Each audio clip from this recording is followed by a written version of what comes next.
আপনি যদি আপনার স্ত্রীর সাথে 3টা ভুল আচরণ করেন তাহলে আপনার স্ত্রীর ভিতরটা কাচের গ্লাসের মতো ঠাস করে ভেঙে যাবে।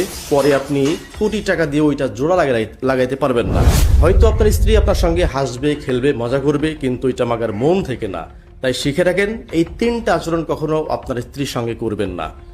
নাম্বার 1 নম্বরে যেটা করবেন না সেটা হচ্ছে স্ত্রীকে ভ্যালুলেস করা, মানে আপনার স্ত্রীকে মূল্যায়ন না করা।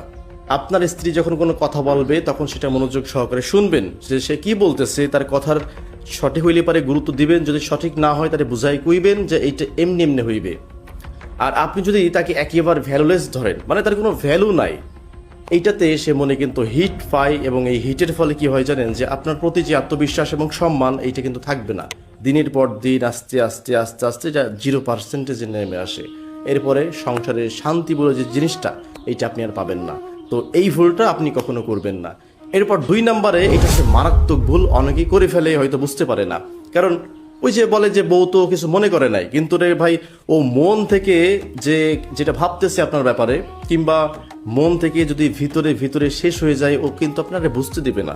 সবাই এক কোয়ালিটির মেয়ে হয় না। সেটা কি, আপনি কখনো অন্যের সামনে আপনার স্ত্রীকে অপমান করবেন না, বা এমন কোনো কথা বলবেন না যাতে সে অন্যের সামনে ছোট হয়ে যায়। সেটা হোক আপনার মা, আপনার বোন, আপনার ফ্যামিলির কোনো সদস্য, বা কিংবা আপনার শ্বশুরবাড়ির কোনো সদস্য।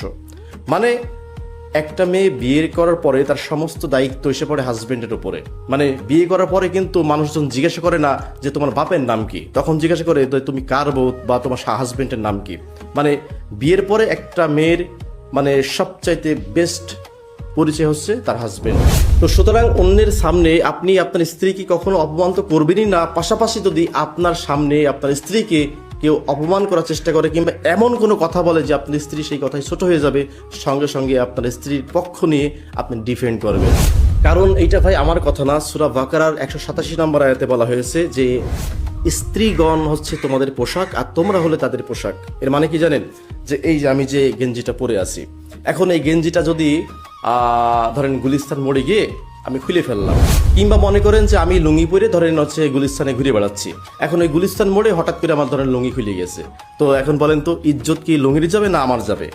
মানে ইজ্জত কিন্তু আমার যাবে। তো সুতরাং যদি আপনার স্ত্রীকে আপনি অসম্মান করেন, কিংবা অন্যকে অসম্মান করে, ইজ্জতটা কিন্তু আপনার ওয়াইফের যাবে না, ইজ্জত যাবে হচ্ছে আপনার।